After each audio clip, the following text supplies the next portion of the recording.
अस्सलामुअलैकुम। अक्सर लोग कहते हैं कि मैथ्स के सवालों में टाइम ही पूरा नहीं होता। क्या आपके साथ भी ऐसा होता है?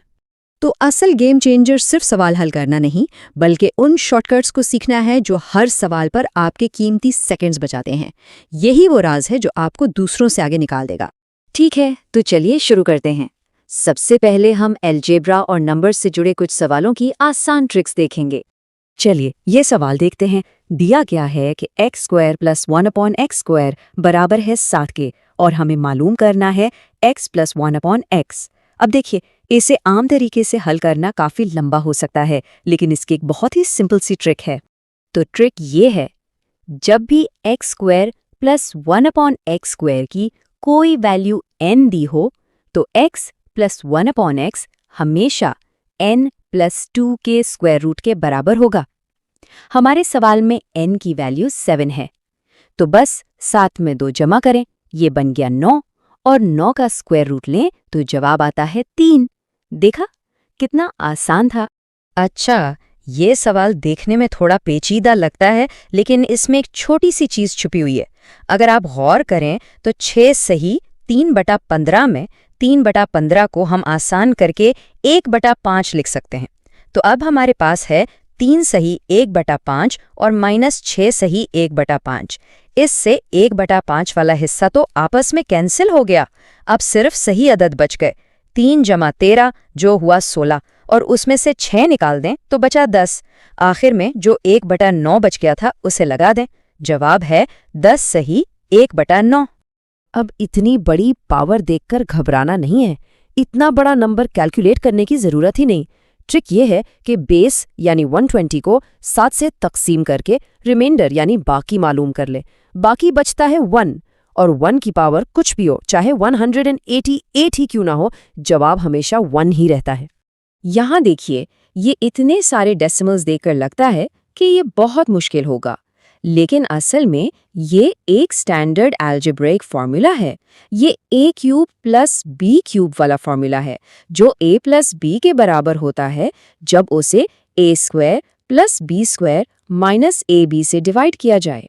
तो इसका मतलब इतनी लंबी कैलकुलेशन करने के बजाय आपको सिर्फ a और b को जमा करना है। यहाँ a है 2.3 और b है 1.7। दोनों को जमा करें तो जवाब आता है 4.0। कितना सिंपल हो गया।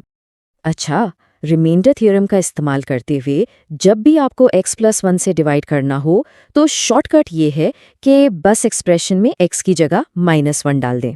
तो यहाँ -1 की पावर 57 जमा 57, इसका मतलब है -1 जमा 57, जो कि 56 बन जाता है। अगर सवाल में एक फैक्टर जैसे यहाँ x-3 दिया गया है, तो इसका मतलब x बराबर है 3 के। अब सबसे आसान तरीका ये है कि इक्वेशन में जहाँ जहाँ x है वहाँ 3 डाल दें और k के लिए हल कर लें। जब आप ऐसा करते हैं तो k की वैल्यू बहुत आसानी से 1 आ जाती है। चलिए अब आगे बढ़ते हैं ज्योमेट्री की तरफ और देखते हैं कि तस्वीरों वाले सवालों को जल्दी से कैसे हल किया जा सकता है। ये एक रूल है जिसे बस याद रखना है। ऑर्थो सेंटर यानी इर्तिफाई मरकज़ हमेशा एक्यूट एंगल ट्रायंगल के अंदर, राइट एंगल ट्रायंगल के ऊपर और ऑब्ट्यूस एंगल ट्रायंगल के बाहर होता है। तस्वीर देखते ही आपको जवाब मिल जाएगा। ये भी एक बहुत ज़बरदस्त रूल है। जब भी किसी ट्रायंगल के मिड पॉइंट्स को जोड़कर एक छोटा ट्रायंगल बनाया जाए, तो उस छोटे ट्रायंगल का पेरीमीटर हमेशा बड़े ट्रायंगल के पेरीमीटर का आधा होता है। हमेशा। जैसे यहाँ देखिए, बड़े ट्रायंगल का पेरीमीटर है 37.6। तो अंदर वाले ट्रायंगल का पेरीमीटर मालूम करने के लिए क्या करना है? बस इसे 2 से डिवाइड कर दें और जवाब आ जाएगा 18.8। किसी भी और तरीके से ये बहुत ज़्यादा तेज़ है। ये एक अहम प्रॉपर्टी है, इसे ज़रूर याद रखें। एक पैरागलोग्राम में 7 वाले एंगल्स का मजमुआ 180 डिग्री होता है। जब इन एंगल्स के बाइसेक्टर्स मिलते हैं तो उनके आधे हिस्सों का मजमुआ 90 डिग्री हो जाता है। इसका मतलब उनसे बनने वाला एंगल हमेशा 90 डिग्री का होगा। आइए 2 और सवालों को जल्दी से देखते हैं। सवाल 108 में इनवर्स वेरिएशन का रूल है कि रोशनी की शिद्दत फासले के स्क्वायर के हिसाब से कम होती है। और सवाल 109 में एक दायरे के बाहर किसी नुक्ते से बनाए गए 2 टेंजेंट्स हमेशा लंबाई में बराबर होते हैं। हमने काफ़ी सारी ट्रिक्स देख ली हैं। तो चलिए इन सबको एक मास्टर स्ट्रैटेजी में जमा करते हैं ताकि ये आपको हमेशा याद रहे। तो ये है आपकी मास्टर की। अलजेब्रा में a³ + b³ जैसे फॉर्मूले को पहचानें। ज्योमेट्री में याद रखें कि मिड पॉइंट से बने ट्राइंगल का पेरीमीटर आधा होता है। रिमाइंडर के सवालों में लंबी तकसीम के बजाय वैल्यू डालकर चेक करें और हमेशा सवाल की शक्ल को पहचानकर वक्त बचाएं। अगर आप ऐसी और भी ट्रिक्स सीखना चाहते हैं और अपनी तैयारी को मुकम्मल करना चाहते हैं तो ज़ील फॉर मैथ चैनल को लाइक, कमेंट, शेयर और सब्सक्राइब ज़रूर करें। जरा सोचिए, आज जितनी भी ट्रिक्स हमने डिस्कस की हैं उनमें से कौन सी आपके लिए एग्जाम में सबसे ज़्यादा मददगार साबित हो सकती है।